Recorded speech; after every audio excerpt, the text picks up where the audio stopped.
Story का title है, ये हमने बचपन में तो बहुत बार सुना है हिंदी में, बट इसको अगर हमें इंग्लिश में नरेट करना है तो कैसे करेंगे और इससे आपको इजी लाइंस भी समझ में आएंगे। तो आइए देखते हैं। देयर वॉज अ शेफर्ड, मतलब एक गड़रिया लड़का था। शेफर्ड मतलब जो शीप का ध्यान रखता है, और वॉज मतलब था।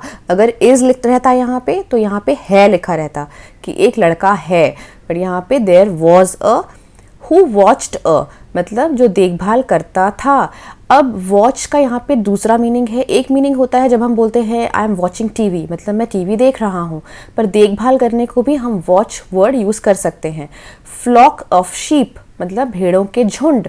अब शीप को हम शीप्स नहीं लिखते हैं, फ्लॉक ऑफ शीप मतलब एक ग्रुप होता है, उसके ग्रुप को फ्लॉक बोलते हैं। शीप के ग्रुप को हम लोग फ्लॉक बोलते हैं। एक कलेक्टिव नाउन है। नियर अ विलेज, एक गांव के पास। अ विलेज एक गांव, नियर मतलब पास। One day he got bored, one day एक दिन। ही गॉट बोर्ड वह ऊब गया। आई गॉट बोर्ड मैं ऊब गया। आई एम गेटिंग बोर्ड मैं ऊब रहा हूँ। गेटिंग, और यहाँ पे गॉट है इसलिए वह ऊब गया था। एंड डिसाइडेड और फैसला किया, किस लिए? To play a trick. Play a trick मतलब चाल चलना या फिर चाल खेलना, ठीक है। तो प्ले मतलब खेलना और ट्रिक मतलब चाल। तो टू प्ले अ ट्रिक, किस पे ट्रिक करना है? ऑन द विलेजर्स, गांव वालों पर। ऑन मतलब पर, विलेजर्स मतलब गांव वाले। ही शाउटेड, उसने चिल्लाया, या फिर ही वॉज शाउटिंग अगर होता तो वह चिल्ला रहा था। ही इज शाउटिंग होता तो वह चिल्ला रहा है, पर यहाँ पे है ही शाउटेड तो उसने चिल्लाया।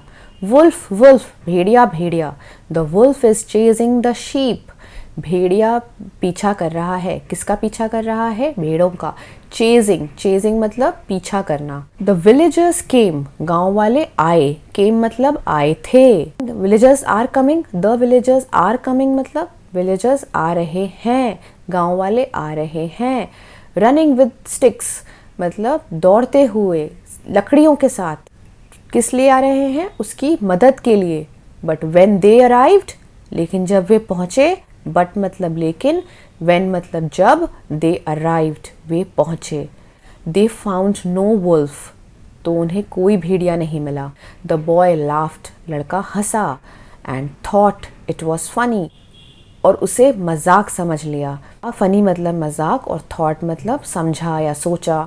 अनदर डे मतलब एक और दिन या फिर एक दूसरे दिन। The boy played the trick again, मतलब प्लेड द ट्रिक क्या कहा था? चाल चलना। तो the boy played the trick, तो बॉय ने फिर से चाल चली। ही शाउटेड वुल्फ वुल्फ, फिर से उसने चिल्लाया भेड़िया भेड़िया। The wolf is chasing the sheep, फिर से वही लाइन आया, भेड़िया भेड़ों का पीछा कर रहा है। The villagers ran to help him, villagers ran मतलब गांव वाले भागे, दौड़े। किस लिए दौड़े? उसकी मदद करने के लिए। But there was no wolf, लेकिन वहाँ कोई भेड़िया नहीं था। वन डे एक दिन, अ वुल्फ रियली केम, सच में एक भेड़िया आ गया। रियली मतलब सच में। द बॉय शाउटेड, लड़का चिल्लाया। वुल्फ वुल्फ भेड़िया भेड़िया, हेल्प मदद करो। The wolf is chasing the sheep, फिर से भेड़िया भेड़ों का पीछा कर रहा है। बट दिस टाइम, लेकिन इस बार। द विलेजर्स थॉट, गांव वालों ने सोचा। He was playing a trick again, वह फिर से चाल चल रहा था। No one came to help him, कोई भी उसकी मदद के लिए नहीं आया। द वुल्फ अटैक्ड मतलब भेड़िए ने हमला कर दिया। किसके ऊपर हमला किया? द फ्लॉक ऑफ शीप, भेड़ों के झुंड पर। एंड और boy could not save them, लड़का उन्हें बचा नहीं सका। ही क्राइड एंड क्राइड, वह रोता रहा। रियलाइजिंग दैट मतलब उसे एहसास हुआ। रियलाइजिंग दैट इसको बोल सकते हैं कि एहसास करते हुए। किस चीज़ का एहसास करते हुए? नो वन बिलीव्ड हिम, कि कोई भी उस पर विश्वास नहीं कर रहा था। Because of his earlier lies, उसकी पिछली झूठी बातों के कारण। तो बिकॉज कारण, और पिछली झूठी मतलब अर्लियर मतलब पिछली, और लाइज मतलब झूठी बातें।